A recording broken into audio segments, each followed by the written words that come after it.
Mm. So I was just asking it, I realized nobody's responding. I'm thinking maybe we lost something. I was just asking about the section in the Habits of Mind, Strengths of Character that seek first to understand and then be understood. I really just adds more to the same topic and more detail. Um,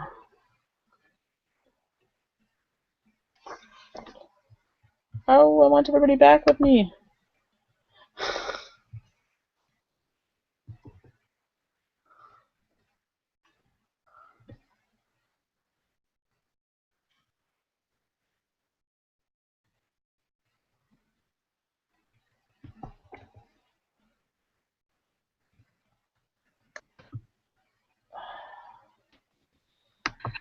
Sorry, something stopped and I had to start over and made me start a new hangout. And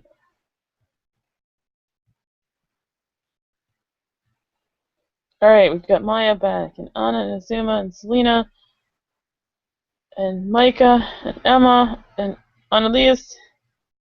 So we're just missing Beth, who we were missing in the first place. Okay. We're back. Yay. All right, so what I was asking was from your chapter in Seven Habits. It was seek first, understand, and then be understood. What does that mean, to seek first, understand, and then be understood?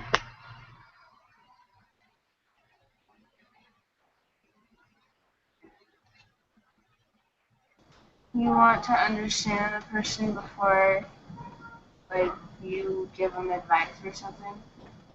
Okay. What else? What else does seeking first understand and then be understood mean?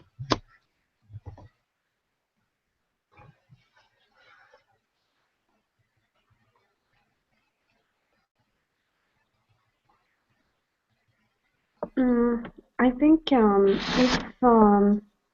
if the person is not able to listen, or if he doesn't have the skill of listening, I don't think he will be able to be understood. Hmm. So I think that it's like I don't know how can I pronounce it in English. It's um, reciprocally maybe means Reciprocity? yes, means to give and to get back. So it's a give and take, sure. Totally. Yeah. So reciprocity is the English word. Okay, thank you. Sure. In French. It may be a new word for some of our classmates as well. So, Mhm. yeah, give and take. Um, so if you seek first to understand whatever the other person's going through, whatever's going on, whatever you want to get across, whatever, if you understand what their situation is, you're going to have a better chance of communicating whatever it is that you want to communicate if you already understand where they're at. Um, yeah. Maybe that's anything else about that chapter. I mean, I really just it brought out more of some of the similar points that what we had talked about in the other section.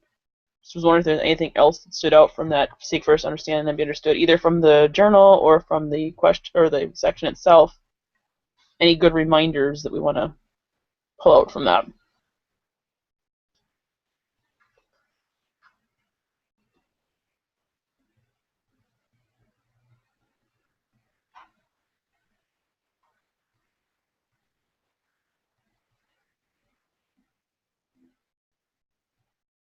Okay, if not, that's fine.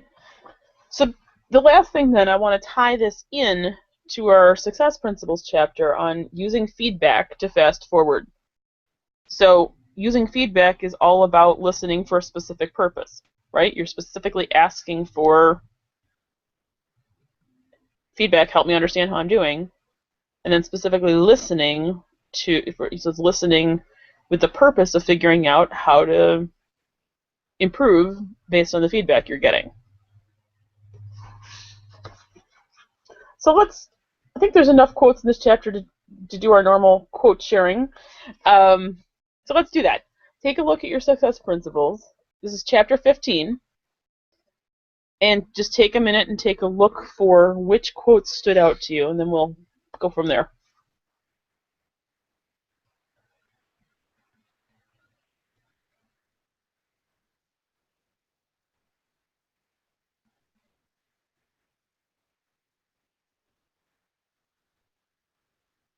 Or it might be one of the images that stood out.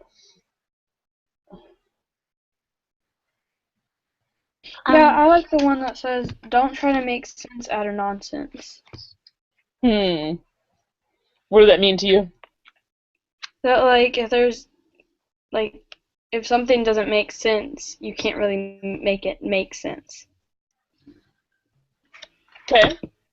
So what they're saying doesn't make any sense to you. It just like, no, that just totally doesn't fit. Then don't, yeah, you want to take feedback to heart, but unless it just doesn't make sense at all, their judgment's like totally inaccurate, it's just nonsense. No, I'm not going to try to make sense out of what you're saying because you don't have, it doesn't make sense at all. Okay. Others, what quotes stood out to you? For me, before I can walk in another's shoes, I must first remove my own. For me, it means that you cannot listen to someone and try to understand everything from your own perspective, because if you imagine yourself with your own paradigms, you want to listen, you want to truly listen, you will just hear, right? Sure. So if you got to set aside your own perspective on it a bit in order to truly hear what the other person's saying. Sure. Makes sense. Someone else. I like how when you first get to the chapter, the first one that you see is feedback is the breakfast of champions. What does that mean? How does that make? How does feedback make somebody a champion? Like instead, like if you're playing like soccer, instead of doing the same thing over and over, your coach will give you feedback of what you're doing wrong and then how to fix it, and that can like help you improve on the thing you were messing up with. Totally. If you just kept practicing the same thing over and over and you kept doing it wrong, you're just going to get good at doing it poorly, right? Mhm. But if you get a little feedback and you tweak your strategy, it ends up being more effective. Mhm. Let's see. I think this is Micah and Maya both say, if you're going through hell, keep going. Don't stop. Don't stay there. Is there anything else about that it meant for you? For either of you? To just keep pushing through. Don't let the haters stop you. Okay. Somebody else, is there a quote that stood out to you? I like the one that says, "There is no such thing as failure, there is only feedback." There's no such thing as failure. There's only feedback. So you didn't get it? Which kind of goes along with that, the illustration of the bullseye. That if your arrow didn't hit the bullseye, well, we're getting closer.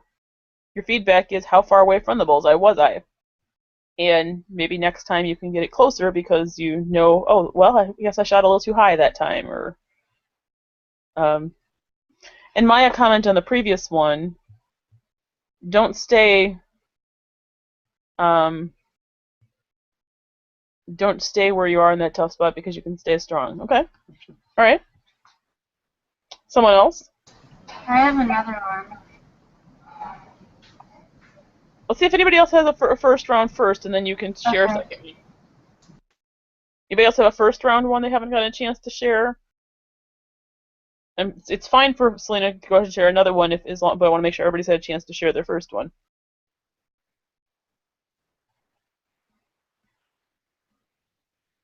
All right, go ahead. I like the one that says, if you're not willing to listen to feedback and apply it to your life, then you must also accept the fact that life will not get any better.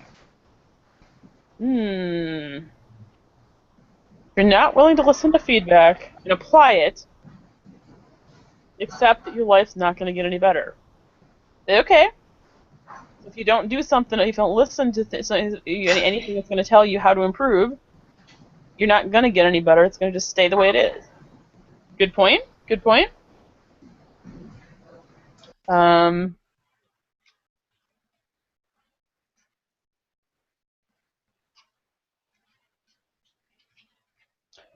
I know it's pretty simple, but the one that says, what would it take to make it a 10? It's like on a scale, that idea, it's a little scary to ask. Like, on a scale of 1 to 10, how would I rate?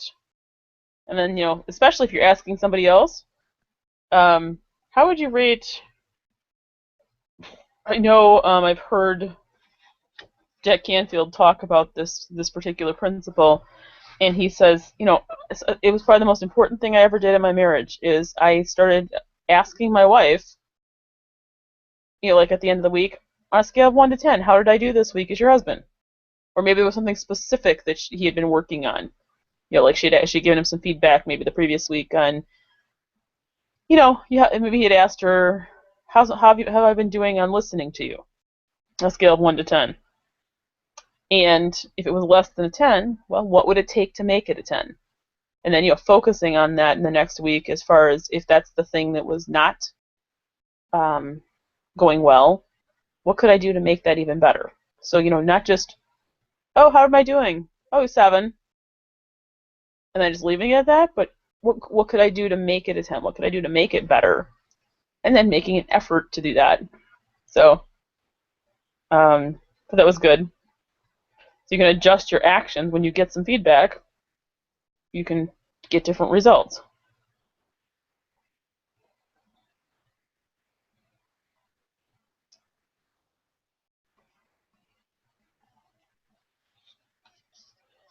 I think he also talks about he started doing that with his employees. On a scale of 1 to 10, how was this week? How'd it go? On a scale of 1 to 10, how was I doing as your boss this week?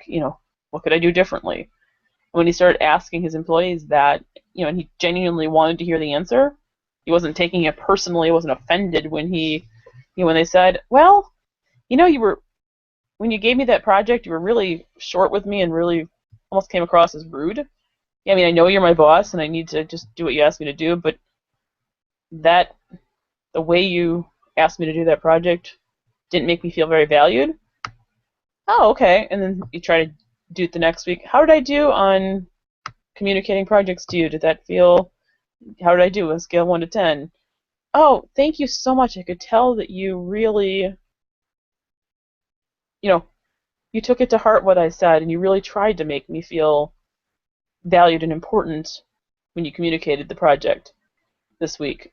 Thank you so much. That really made a big difference. And he talks about how it really made a substantial difference when he started taking that attitude with his family, with his employees, and just asking that on a scale of 1 to 10, how did I do on this? And what can I do to improve? And then truly making an effort to improve. It just made a huge difference in all of his relationships in life.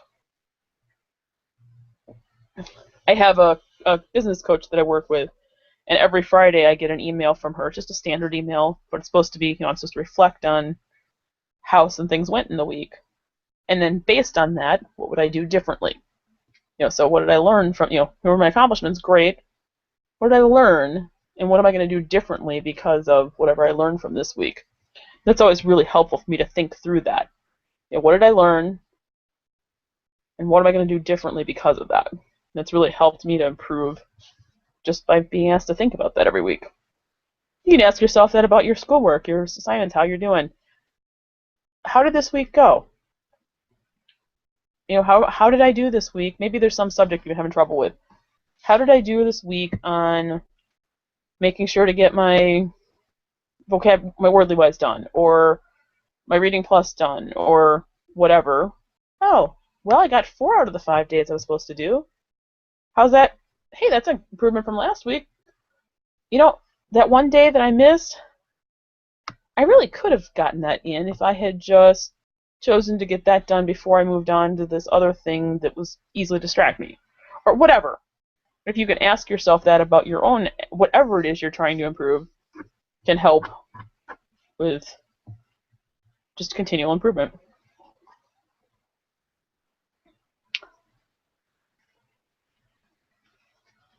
Can anybody think of an example of a time where feedback was either the way if you took it too personally, it was discouraging, or feedback that was helpful for you?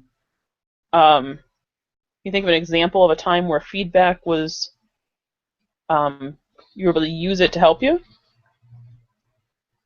Whether it's positive or negative feedback, I mean, either one can help you.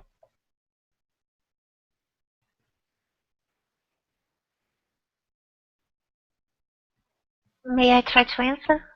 Sure. When you get a negative feedback, sometimes you can take it as a personal offense, or you can take it as a constructive criticism to improve yourself. It's up to you the way you will take the feedback. Sure. So you can take it personally and be offended by it, or you can say, that's some constructive criticism that I can use to, what's the truth in that I can use to apply and learn and grow? Sure. Totally.